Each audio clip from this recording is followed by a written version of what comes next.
What's up, everyone? We're back for another episode of Locked On Bucks and another week of Locked On Bucks, and it is opening week. That's what I'm going to call it. We're still 2 days away from the Bucks and Nets on opening night and the ring ceremony. So you guys have sent some questions through.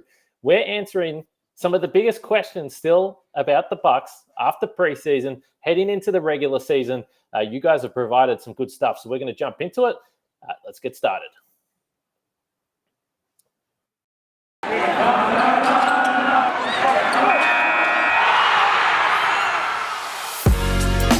You are Locked On Bucks, your daily Milwaukee Bucks podcast, part of the Locked On Podcast Network, your team every day. Welcome to Locked On Bucks. I'm your host, Kane Pittman. You can hear me and see me on this show daily and also find my work over at NBA Australia and ESPN. And joining me, as he does most Sunday nights, after we've just finished watching, I guess you call it an overtime thriller in Sunday Night Football. It's the host of the Bucks Radio Network and various other activities Bucks related. You'll see him at the arena if you're there, floating around somewhere. Justin Garcia. Justin, 2 nights away, and we're close enough to the ring ceremony now that the players are being asked about what the moment is going to be like, what it's going to feel like. Naturally, all these players are saying, well, I've never been there before. I don't know what this is going to be like. This wasn't one of the questions we were going to hit on today's show, but I did get a question on Twitter. I don't have the tweet up. I'm a bad host. But the question was, how many diamonds are too many diamonds? And I, for one, am very intrigued to see what these rings look like. Yeah, I hope to see one up close as well. And you know, as we get closer to it, the point has been made numerous times, but I think we all find it interesting and almost fitting with the almost rivalry that have been building between Giannis and James Harden, that the Bucks' perhaps toughest competitor, are the only team that took them to 7 games in the playoffs, the Brooklyn Nets, or who they open the season with. And on the night where they get their rings and unveil the championship banner, it's going to be James Harden watching Giannis receive his ring. So that's going to be fun. A couple of housekeeping notes before we really get rolling here. My microphone is still not plugged in. I've express posted, for those that missed the show last time, I've moved house. This is actually my apartment now. I did not somehow bring one of the cords to connect my microphone, so apologies for any substandard audio that you've had on the last couple of shows, but hopefully it's here by tomorrow, certainly by opening night. We do thank you for making Locked On Bucks your first listen of every day. You can get us free wherever you get your podcasts, of course, now on YouTube as well. We're having fun. We're trying some different things on YouTube. We'll do that again today and moving forward. So it's been a bit of fun as we make that transition. So as we go into the first question that we have today, this is an interesting one. And a lot of these questions have come through what we've seen in preseason and what we expect to see moving forward. So the first question here comes from at Lito Costa on Twitter.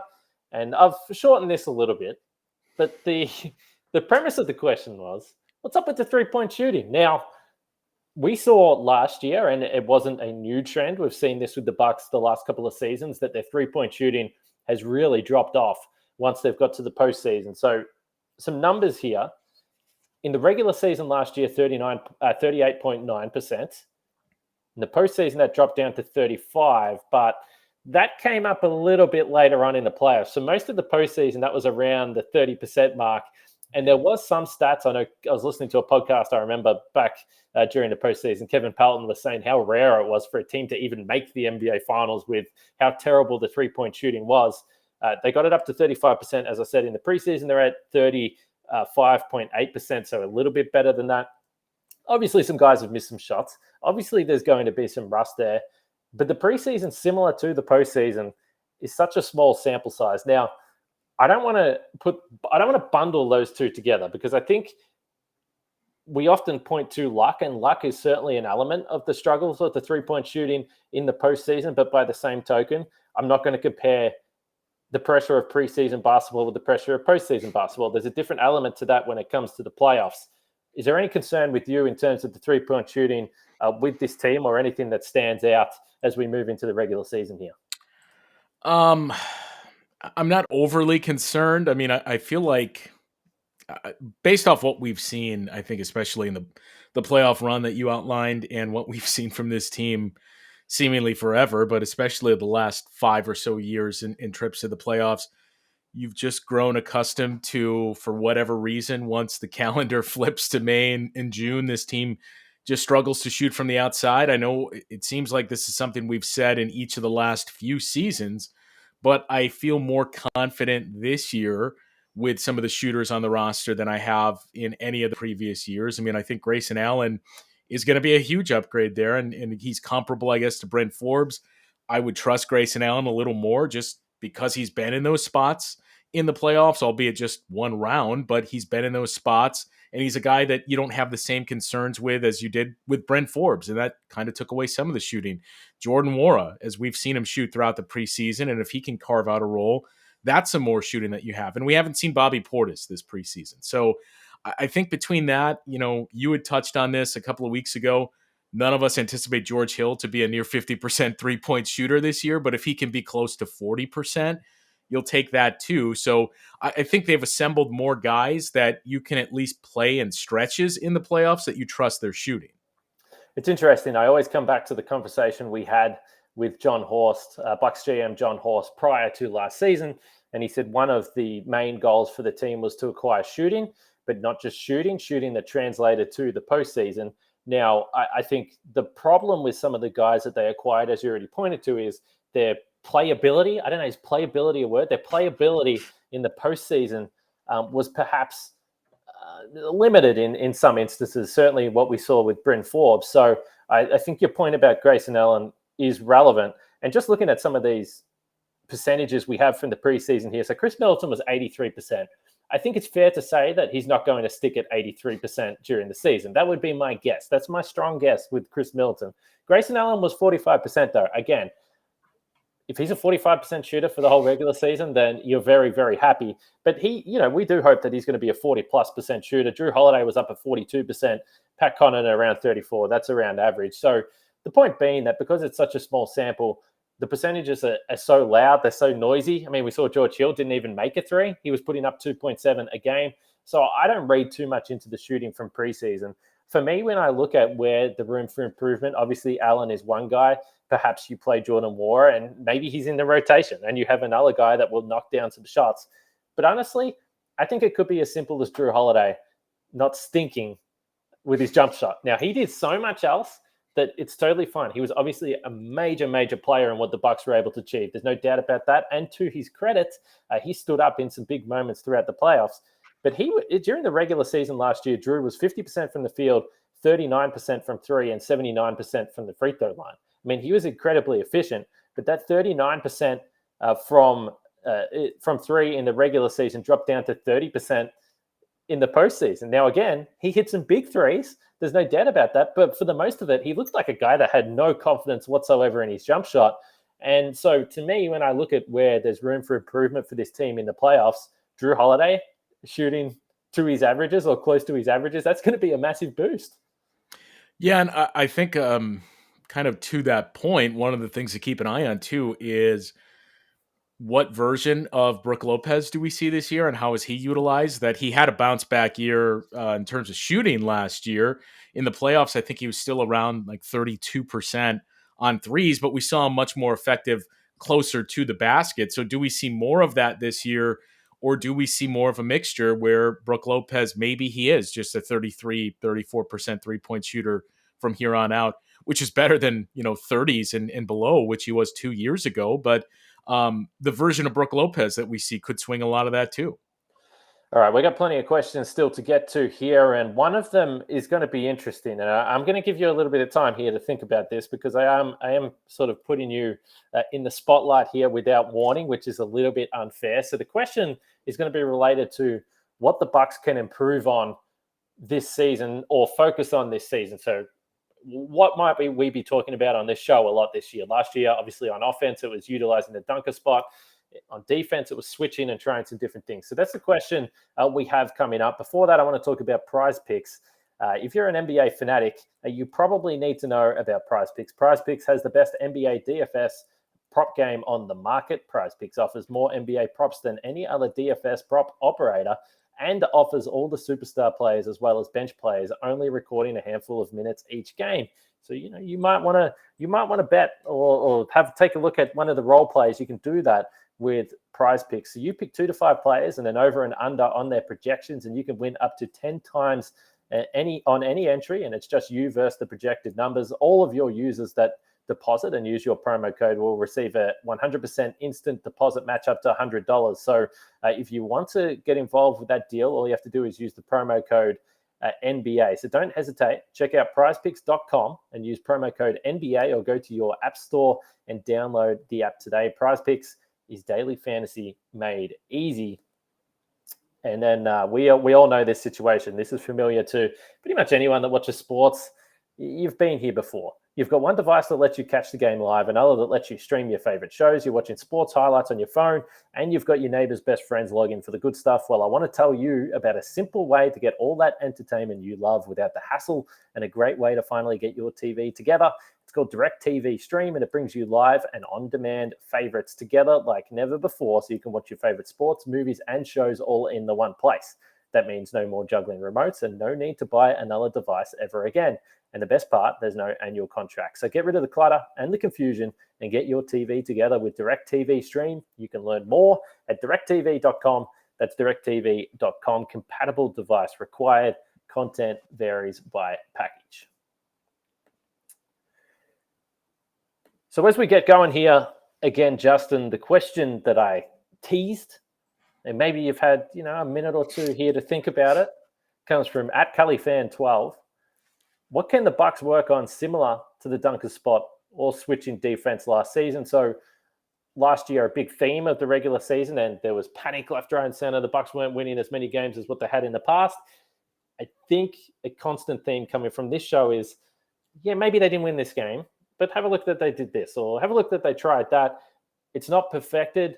We'll see how it looks come playoff time.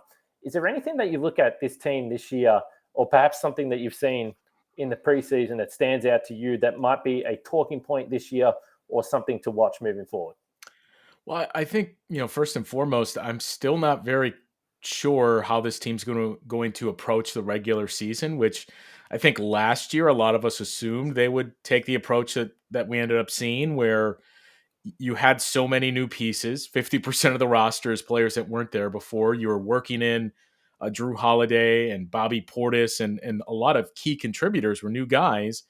And oh, by the way, it's a short offseason, so it makes sense to kind of use this as a ramping up process. This year, I'm not sure. I mean, it's a short offseason again. There was some change, but not as much. So I'm not sure if it's going to be, hey, we figured out this is what we need to do in the playoffs. Let's just maintain health. Maybe it's we see importance of having home court advantage, even though they said the opposite last year.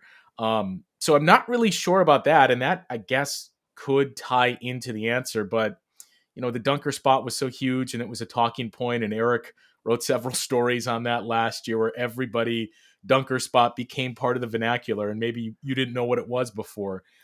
I'm just more going to be curious to see the Giannis at 5 and small ball lineups and how much they use that and how they continue to tinker with it. Because I know on this show, I said I'm not quite sure how often they'll go to it, that maybe you don't want to do it too often in the regular season. We've seen it a decent amount in the preseason in the games that Giannis has played in.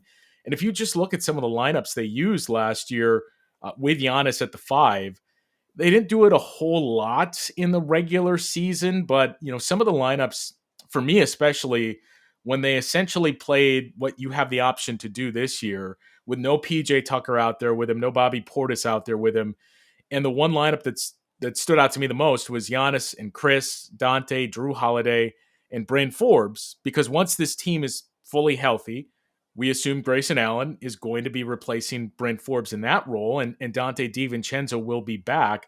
And what they did in those minutes, I mean, that was a very effective lineup, albeit not frequently used, but 119 points per 100 possessions and plus 13 in those minutes that they played together. So you can't help but think, with the things that Grayson Allen can do, it's an even better fit in those lineups than we saw from Brent Forbes. I mean, George Hill's another guy that could slide in there. So I'm really curious to see what are the Bucks looking like in those lineups when they go to the minutes of Giannis at 5, and essentially 4 shooters or at least shot creators around him, because if he can hold up and if guys are hitting shots, I mean, we've seen more passing from him. The first preseason game that he played with Grayson Allen, I think it was he and Drew Holiday in the first half had 6 assists, and 4 were to Grayson Allen, and 3 of those were threes. So they're definitely looking for him. And if that's a lineup that they can sustain throughout the season, I'm very intrigued to see what they can do offensively with Giannis at the 5, because I think we all feel pretty good about the defensive aspect. Yeah, no surprise that my answer is Giannis related as well, because I think the preseason has been compromised a little bit for the Bucks just by virtue of how many of the role players are out, because I do think the role players that you acquire in the offseason can help dictate different lineups and different ways that you can play the game. We know what the Bucks superstars are going to do, or their stars are going to do, superstar in the case of Giannis. So I want to see, and you hear this a lot, that people that watch the league from a national perspective said that we really think Giannis figured it out in the postseason. I don't think that's necessarily wrong, but I also think that it's been a natural development curve that we've seen from him. So we talk about the turnaround jump shot, and people say, well, we saw it really come on in the playoffs. So it's like, well, no, if you're watching this team play against Detroit in February, against the Bulls in January, you've seen that this has been something that he's been quietly developing. I think the part of his game that really came to the surface, and probably you saw real growth in, was his ability to play off the ball, his ability to set screens, to get elbow touches. So I think we've seen a little bit more of that in the preseason. So my answer is fully Giannis related.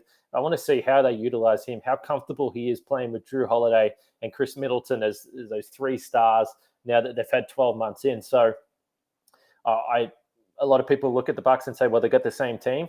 But to me, it just feels like they still have a lot of growth in terms of playing with each other and learning to play with each other, that they gathered and really seem like they found themselves as a team, not just Giannis through the playoffs. So my answer is all Giannis related. But I think that this actually, and certainly your answer, moves on to our next question here, which is, what are the biggest holes in the roster on NBA opening night? This comes from @PDubBucks. So you hinted to, and I want to answer this question from what we think, or who we think is going to be available on opening night. So we don't know about Bobby Portis. We don't know about Semi Ojeleye.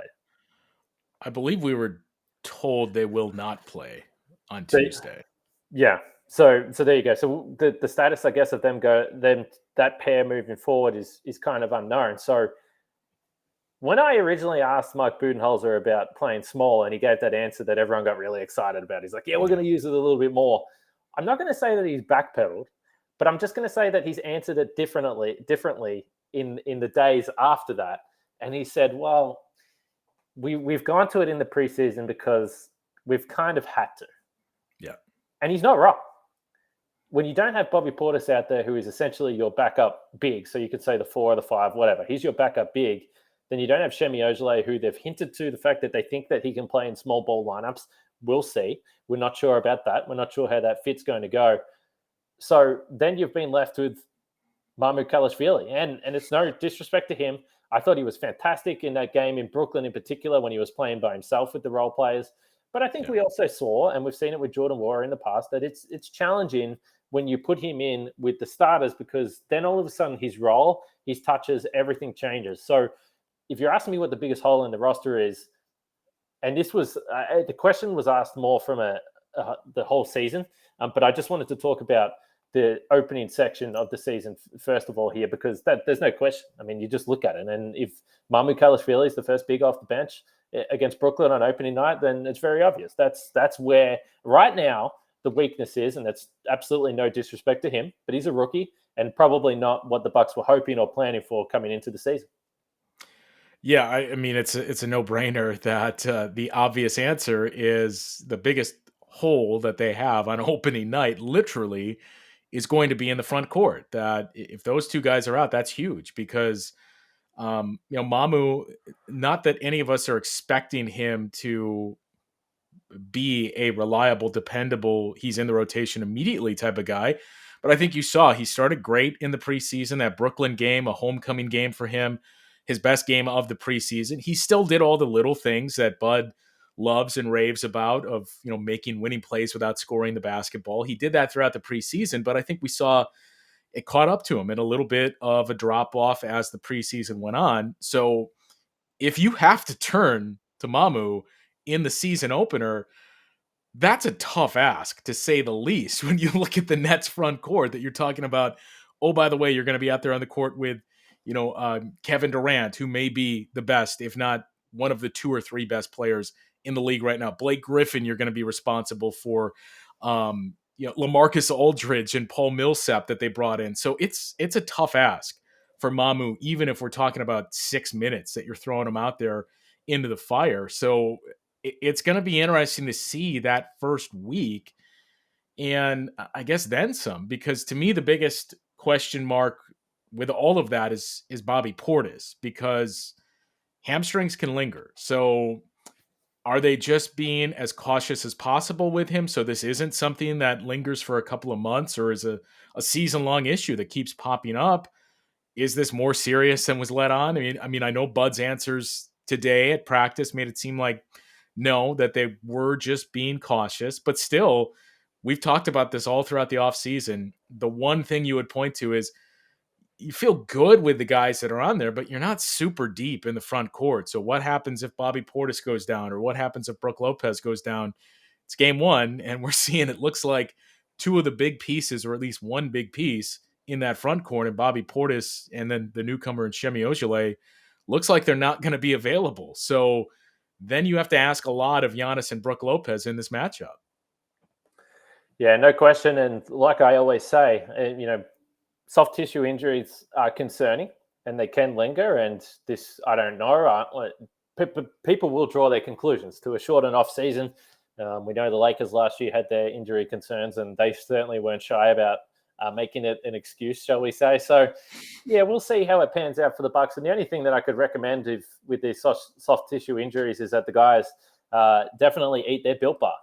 We know it's going to help you out. There's no doubt about that with Built Bar. And I just want to make it clear, there's no evidence behind that. That's my personal opinion about Built Bar. But I will say Built Bar is the best tasting protein bar that's ever been made. We're still celebrating freedom of choice with Built Bar. There are so many delicious flavors. And when you talk to a Built Bar fan, they are passionate about their favorites. In my case, it's coconut, not so much Justin. But if you like Justin and you're not into the coconut, then you can get to the mint brownie, double chocolate, salted caramel, cookies and cream, whatever it may be. You'll be able to find your favorite. They're healthy for you, which is obviously important for a lot of people out there. You're trying to stay fit, stay healthy. You can do that with Built Bar, which is also the official protein bar of the US track and field team. So go to built.com, use the promo code LOCKED, and you'll get 15% off your order. Use promo code LOCKED for 15% off at built.com. So, like I said at the top, we appreciate everyone listening to Locked On Bucks and making it your first listen of every single day. But if you're going to have a second listen of the day, there's the ultimate NBA preview that you can find on your podcast feed. I was a part of it. I was a part of the Contenders show, Justin, and what a life we're living here. I mean, just the perennial contenders covering the Milwaukee Bucks. It's nice to be included in that group. They did include the Miami Heat. Even the host of Locked On Heat was he was questioning why he was on that podcast. I would agree with that. But anyway, they were kind to him. They let him on. But check that out as your second listen, the ultimate season preview after you're done with Locked On Bucks. You can jump across to that one. So the next question we have, this is a little bit premature because we have to assume a lot of things to answer this question that comes from Bobby Portis, or is it Tortoise? I don't know if I spelled that wrong, actually. Bobby Tortoise, maybe. Bobby Portis 9. Portoise. I don't know. Who knows? Anyway, the question, who will be packaged in a mid-season trade upgrade situation? So Bobby Portis or Tortoise, whoever it is, did suggest, a George Hill, potentially a Jordan Wall. And I find it interesting. There's so much hope or hype around Jordan Warren. I think it's understandable. I think I've said a number of times, I hope that he can crack the rotation. I hope he could play.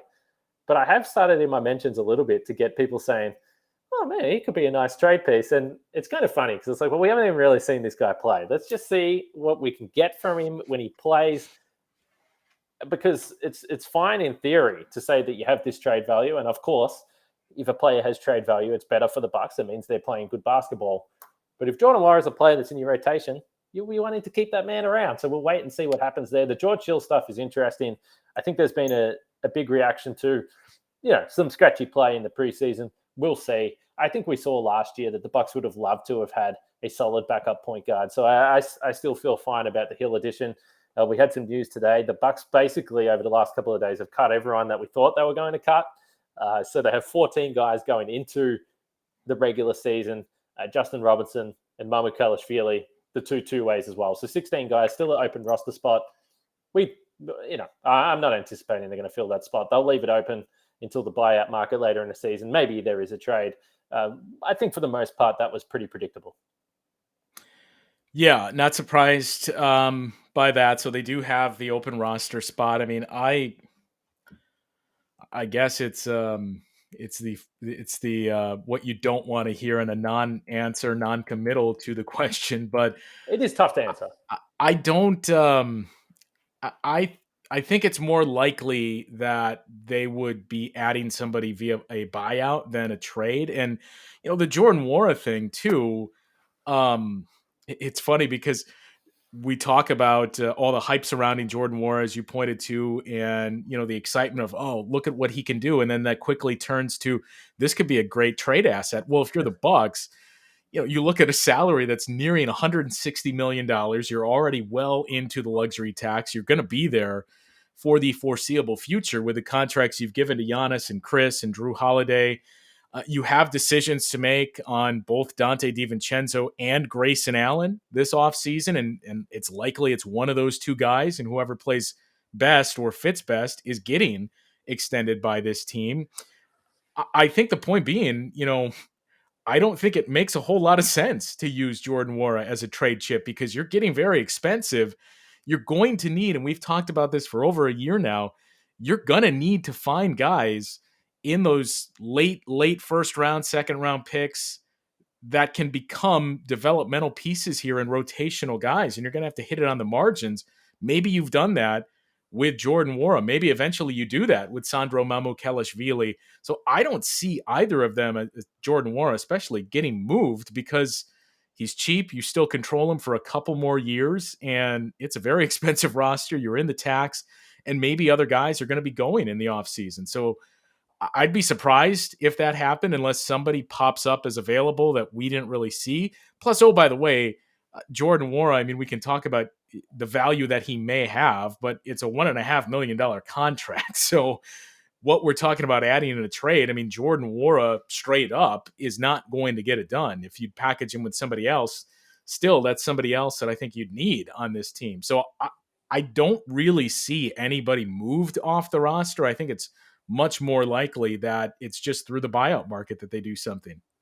Yeah, and they don't really have too many of those sort of juicy mid-level, contracts around the 8 to 12 million mark. Obviously, Brook Lopez is there. Again, we're in the same boat as last year. If you trade Brook, then you're in big trouble for a number of reasons lineup-wise, unless you somehow manufacture a trade where you trade Brook Lopez and get a better center back, which doesn't make a lot of sense. So right. I think it's difficult. The only other thing I'll point out, and it's very obvious, but I don't think anyone would have predicted this time last year that the Bucks were going to have PJ Tucker on their roster by the end of the season. So these things will develop. There's a number of teams that are potentially going to be making moves here over the first couple of months of the season. We all know who they are. So we'll wait and see what happens there. And Justin, do you play fantasy basketball? I do. I'm not as good as I would hope to be, but I do play fantasy basketball. Yeah, well, if that's the reason you're probably not as good as you hope to be is because you don't listen to the Locked On Fantasy Basketball podcast with my friend Josh Lloyd. He would help you out. He would help you out with your draft. So if you do play fantasy basketball and you haven't listened to Josh Lloyd on the Locked On Fantasy Basketball podcast, make sure you do that. That guy's doing ridiculous numbers. He did like a 4-hour live stream the other day doing team by team analysis with different hosts and different experts. It's crazy stuff. But anyway, make sure you check that out. Justin, a couple of days here. You're starting to get a little bit excited for the ring ceremony, 5:45. And I should notice, I've had a number of people in my mentions about what time they're opening the doors. I'm in Australia, I mean, there's not much I can do about it. It is a shame. I hope everyone can get in there. I'll just say in general, I think it's a shame that the ceremony is so early anyway. I mean, it's on a weeknight. There'll be literally some people that maybe won't even get home to watch it on TV in time. So I know they want to have the doubleheader and they want to have the game on the West Coast later. I just wish they could have done this a little bit later. The league, and that's the league, could have scheduled it a little bit later. It just seems a bit of a shame that it's so early.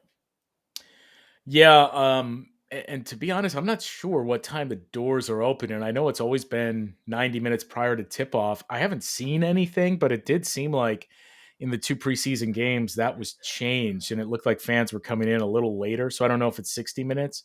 But as you mentioned, and the Bucks have sent this out too, get there as early as possible because 5:45 is when they're encouraging people to be in their seats. So reading between the lines, it's going to start shortly after that. That the whole process is going to start. But I mean, we've all for the home games been kind of looking up and seeing, is the banner up there and it's just covered up, or is there any glimpses? It's not even hanging yet, so we're going to get to see it raised on Tuesday night. Like the Australian flag in the training facility, they leave it till the last second to get it up there. So no, it's going to be fun though, and yeah, like you said, I hope everyone can get there. There is a viewing or a party, whatever you want to call it, outside in the Deer District. Jim Paschke's going to be there as well, so it's going to be awesome. It's going to be a lot of fun. I can't wait to watch it on TV from over here. A first for many of us, a ring ceremony before a Bucks game. Who would have thought? Well, and I should point out too, another first is it's going to be our first radio broadcast with the new voice of the Bucks, Dave Kane, who has been in town for the last week or so. He was at the game on Friday night in the booth with us, just kind of observing things and still trying to get acclimated to Wisconsin and the Bucks and learn as much about this team as possible. But I think fans are really going to enjoy Dave as they get to know him, as I briefly did over the course of the last week. So we'll get to hear Dave for the first time on Tuesday. Yep, great call. Dave obviously is going to be on the radio. Lisa will be on the TV, so we'll get to know our new voices of the Bucks, and certainly at some point they'll be on this show as well. I'll drag them on here as I've done in the past with Jim and Marcus and Zora and all the crew. So that's going to be a lot of fun. So coming up tomorrow, over and unders. Finally, we're going to get to it. Me and Frank have been in the workshop coming up with some over and unders. That's always a fun pod. And we're also going to talk Bucks and Nets. We'll have a bit of a preview there. So plenty of content before opening night. It's going to be a lot of fun. We'll wrap it here, though. Look at my internet. I think my internet has basically survived this show. It's an absolute miracle. For myself, for Justin, take it easy. We'll catch you guys tomorrow.